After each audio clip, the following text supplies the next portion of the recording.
سید محمد انور شاہ کشمیری رحمۃ اللہ علیہ یہ بات فرماتے تھے، بہت بڑے کی بات کہی کہ سب لوگ اس لیے گمراہ ہوئے ہیں کہ وہ قرآن و سنت کا مفہوم اپنی سمجھ سے کر لیتے ہیں۔ یہ کوئی نہیں کہتا کہ یہ ہوا میں اٹھتا اب تک پہنچا،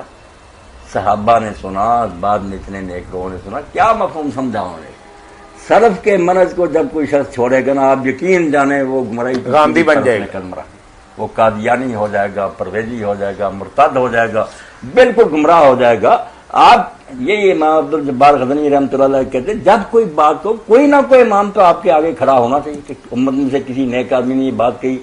آپ ایسی بات کہیں جو کسی نے نہیں کی، اس کا مفہوم کیا نکلتا؟ آپ غامدی صاحب کی طرح جتنے چاہے علم و دانش کے دعوے کریں کہ میں تحقیق کر رہا ہوں، میں نہیں کسی کے پابند، مگر نتیجہ کیا کہ خدا نے ایسا دین اتار دیا جس سے کسی کے پلے کچھ نہیں پڑا۔ 1400 سال تک وہ مما لا ینحل رات، خدا پوچھتا جس نے ایسی کتاب اتاری جو لوگوں کی سمجھ میں نہیں آئی، اس کا رسول معاذ اللہ جو ہے نا وہ خائن ہے جس نے دین کی وضاحت نہیں۔ کتنا دین برباد ہو جائے گا،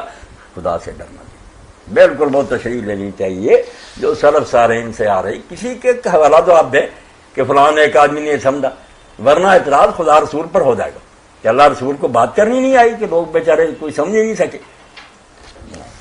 حدیث کو سمجھنے کے لیے فہم سلف درکار ہے، جو یہ نہیں نہ دیکھتے کہ پہلوں نے کیا سمجھا وہ گمراہی کا شکار ہوتے ہیں۔ میرے بھائی یہ فرقے کیوں بنے کہ سمجھتے حدیث ہوا میں آئی، ہم آپ سمجھنے بیٹھے، شرح لکھی گئی ہیں اور ہمارے نے بحثیں کی ہے کہ اس حدیث میں یہ مفہوم اس کا کیا ہے۔ نیک لوگوں کی سمجھ کو اگر ہم الگ کر دیں گے، دین باغیچہ پھال بن جائے گا، جس کا جی چاہے گا مطلب کرے گا۔